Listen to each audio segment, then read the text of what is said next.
సభ అధ్యక్షులు నూతి శ్రీకాంత్ గౌడ్ గారికి, వేదిక మీద ఉన్న పెద్దలు సర్దార్ సర్వాయి పాపన్న వారసత్వాన్ని పుణికిపుచ్చుకున్న తెలంగాణ ముద్దుబిడ్డ పొన్నం ప్రభాకరణ గారికి, అదేవిధంగా సర్దార్ సర్వాయి పాపన్న నడియాడిన నేలపైన పుట్టిన మన ప్రిన్సిపల్ సెక్రటరీ బీసీ శాఖ బుర్ర వెంకటేశం గారికి, వేదిక మీద ఉన్న పెద్దలందరికీ కూడా ఉద్యమ నమస్కారాలు.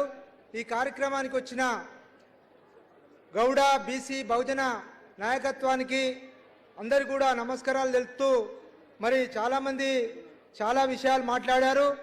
ఈరోజు మరి రానున్నవి ఎన్నికల సంవత్సరం, స్థానిక సంస్థలు, సర్పంచు, ఎంపీటీసీ, జెడ్పీటీసీ, అదేవిధంగా మున్సిపల్ ఎన్నికలు వస్తున్నాయి. కాబట్టి మరి ఈ 42% రిజర్వేషన్లు, అదేవిధంగా కులగణన అనే ఒక చక్రబంధంలో మిగిలిపోకుండా మరి జనరల్ స్థానాల్లో మరి గౌడ సమాజం జనరల్ స్థానాల్లో పోటీ చేసి మరి మండల స్థాయి నుండి జిల్లా స్థాయి వరకు మన ప్రాతినిధ్యాన్ని పెంచుకోవాల్సిన అవసరం ఉంది.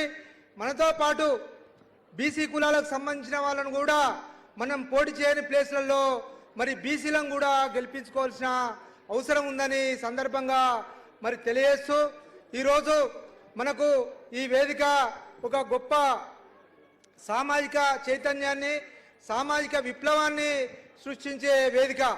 మనకు సర్దార్ సర్వాయి పాపన్న 374 సంవత్సరాల కింద ఏం చేసిండో ఈరోజు గౌడులు గ్రామీణ ప్రాంతాల్లో మిగతా బహుజన కులాలను కలుపుకొని అదే చేయాల్సిన అవసరం ఉంది.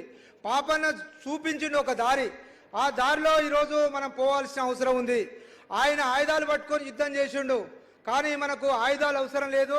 కేవలం ఓటు అనే ఒక ఆయుధంతో మరి మనం ఐక్యంగా ఉంటూ మిగతా బీసీ బహుజన కులాలను కలుపుకొని పాపన్న స్ఫూర్తిని కొనసాగించాలని ఈ సందర్భంగా తెలియజేస్తూ, మరి గౌడ సమాజం ఎంతో ఆశతో ఎదురు చూస్తున్నారు. పెద్దన్న పొన్నం ప్రభాకరన్న, ఈరోజు ఒక కళ ఉంది గౌడ సమాజానికి, టాంగ్ బండ్ మీద సర్దార్ సర్వాయి పాపన్న విగ్రహాన్ని చూడాలని, అదేవిధంగా జనగామ జిల్లాకు పాపన్న పేరు పెట్టాలని 1000 కళ్ళతోటి ఈరోజు గౌడ బహుజన సమాజం ఎదురు చూస్తుంది.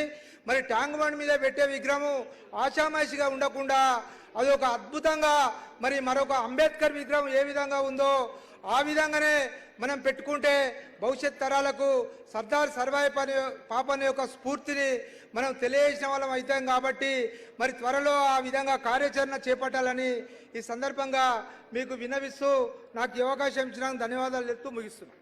థ్యాంక్ యూ అన్న. ఇప్పుడు బొమ్మగాని